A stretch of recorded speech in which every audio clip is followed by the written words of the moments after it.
ప్రేక్షకులకి ఆ లలితాంబిక అమ్మవారి యొక్క అనుగ్రహం పరిపూర్ణంగా కలగాలని మనస్ఫూర్తి కోరుకుంటూ ఈ యొక్క జూన్ మాసంలో ద్వాదశ లగ్నాల వారికి, లగ్నం తెలియని వారి రాసుల వారికి ఏ విధంగా ఉండబోతుంది, ఏ విషయాల్లో చాలా అద్భుతంగా ఉండబోతుంది, ఏ విషయాల పట్ల జాగ్రత్తగా ఉండాలి, మరియు మీరు చేసుకోవాల్సినటువంటి దేవతా ఆరాధన ఏమిటి. దీనికంటే ముందుగా మనం అసలు గ్రహస్థితి ఏ విధంగా ఉంది. మీనంలో రాహువు కుజుడు ఉన్నారు కాబట్టి ఆ కుజుడు మేషంలోకి 2వ తేదీ నుంచి మారిపోతున్నాడు. చంద్రుడు మీనం నుంచి మొదలుపెట్టుకొని మళ్ళా కుంభం వరకు ఈ 4 రోజులు తిరుగుతాడు. అదేవిధంగా వృషభ రాశిలో రవి, బుధ, శుక్ర, గురు 4 గ్రహాలు కలిసి ఉన్నాయి. ఈ 4 గ్రహాలు కలిసి ఉండి 15వ తేదీకి రవి, బుధులు మిథునంలోకి మారిపోతున్నారు. 13వ తేదీకి శుక్రుడు మారుతున్నాడు. ఇక కన్యారాశిలో కేతువు, కుంభరాశిలో శని యొక్క సంచారం జరుగుతుంది. ఈ యొక్క గ్రహస్థితిని అనుసరించి ద్వాదశ లగ్నము మరియు రాశి వారికి ఏ విధంగా ఉందనేటువంటిది చూద్దాం. వృషభ లగ్నము, వృషభ రాశి. వృషభం వారికి కనుక చూసుకున్నట్లయితే మీకు ఇక్కడ ఈ యొక్క కాంబినేషన్ అంటే రాశిలో అధిక గ్రహాలు ఉన్నాయి మీకు ఇప్పుడు. అంటే రవి నేమ్ అండ్ ఫేమ్ని ఇచ్చే కారకుడు, ఒక ప్రాపర్టీ కానీ విద్యనిచ్చే కారకుడు కానీ రాశిలో ఉన్నాడు. గురువు ఉన్నాడు, శుక్రుడు ఉన్నాడు, బుధుడు ఉన్నాడు మీ రాశిలో. అయితే కొంచెం అది అస్తంగత్వ దోషంలో కూడా ఉన్నాయి, ఇందులో ఎటువంటి డౌట్ లేదు.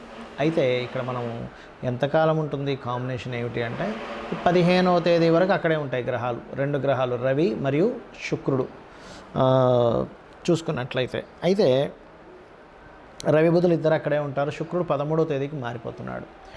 అయితే ఈ కాంబినేషన్ ఏదైతే ఉందో ఇది ఒక రకంగా చెప్పాలంటే ఓవర్గా ఆనందాన్ని ఇస్తుంది, ఓవర్ స్ట్రెస్ని ఇస్తుంది, మంచి లాభాలు కూడా ఇస్తుంది. ఎక్కడో స్ట్రక్ అయిపోతున్న ఫీలింగ్ అంటే ఫీలింగ్స్ని ఇస్తుంది ఇది. ఎందుకంటే ఈ యొక్క ఆధ్యాత్మిక కారకుడు, ఫ్రూట్ఫుల్ ఇచ్చే కారకుడు, శుభగ్రహాలు అన్నీ కనెక్ట్ అయి ఉన్నాయి ఇక్కడ.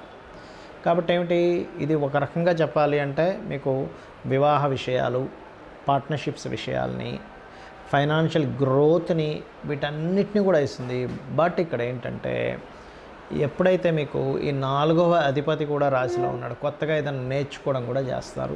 ఏదైనా చిన్నపాటి ప్రాపర్టీ కానీ, చిన్నపాటి వాహనం కానీ, చిన్నపాటి గృహం కానీ ఏదైనా ఒకటి, లేదా వస్తువైనా కనీసం ఆభరణమైన కనీసం వస్త్రాలైనా ఈ నెలలో కొంటారు మీరు ఖచ్చితంగా. కాకపోతే ఇక్కడ పంచమ స్థానంలో కేతు ఉన్నందుకు మీరు తీసుకునే నిర్ణయాల విషయాల్లో కాస్త జాగ్రత్తగా తీసుకోండి.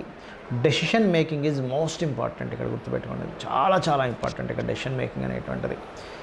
అలాగే మరొక విషయం ఏంటంటే ఇక్కడ గమనించుకున్నట్లయితే ఈ 6వ స్థానాధిపతి కూడా రాశిలోకి వచ్చి కంబస్ట్లో ఉన్నాడు. కాబట్టి దీనికి ఏంటి, కొంచెం మీరు ఎవరికైనా అప్పులు ఇచ్చేటప్పుడు చాలా జాగ్రత్తగా ఉండాలి. నేమ్ అండ్ ఫేమ్ రావడము, మీకు గుర్తింపు రావడము, ఇవన్నీ కూడా ఉంటాయి. ఎట్ ది సేమ్ టైం ఈ అప్పులు ఇవ్వడం ద్వారా, ఎందుకంటే 1/6 లార్డ్ మీకు అంటే లగ్న షష్టమాధిపతి కాబట్టి ఈ విషయాల్లో జాగ్రత్తగా ఉండాలి. కొద్దిగా దశమంలో శని ఉన్నందుకు వృత్తిపరంగా మీరు చేసే ప్రయత్నాలు ఖచ్చితంగా ఫలిస్తాయి, అందులో ఎటువంటి సందేహం లేదు.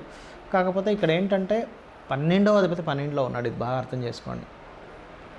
ఈ 12వ అధిపతి ఎప్పుడైతే 12లో ఉంటాడో కొంచెం మీ తండ్రి గారి ఆస్తికి సంబంధించిన విషయంలో గొడవలు తలెత్తుతాయి దీనివల్ల. ఇది ఒకటి మెయిన్గా గుర్తుపెట్టుకోండి. ఇంపోర్ట్ ఎక్స్పోర్ట్ లేదా ఆన్లైన్లో బిజినెస్ చేసేటువంటి మీకు ఈ యొక్క విషయంలో చాలా పాజిటివ్గా ఉంది, అందులో ఎటువంటి సందేహం లేదు. ఇక మీరు నిత్యము కూడా గణపతిని ఆరాధించండి. మీరు ఎంత గణపతి ఆలయాలకు వెళ్తూ ఉదయం నిద్ర లేవగానే ఓం గం గణాధిపతయే నమః అనుకుంటూ ఉంటే అంత బాగుంటుంది, గుర్తుపెట్టుకోండి, అంత చక్కగా ఉంటుంది మీకు. అదేవిధంగా మరొక విషయం ఏంటంటే ఇక్కడ దీంతోపాటు ఆదివారాలు ప్రత్యేకంగా బికాజ్ ఆఫ్ మీ రాశిలోనే ఈ శుక్ర గురువుల యొక్క కంబస్ట్ అనేది జరుగుతుంది. అంటే అస్తంగత్వ దోషము, మౌఢ్యమే అంటారు.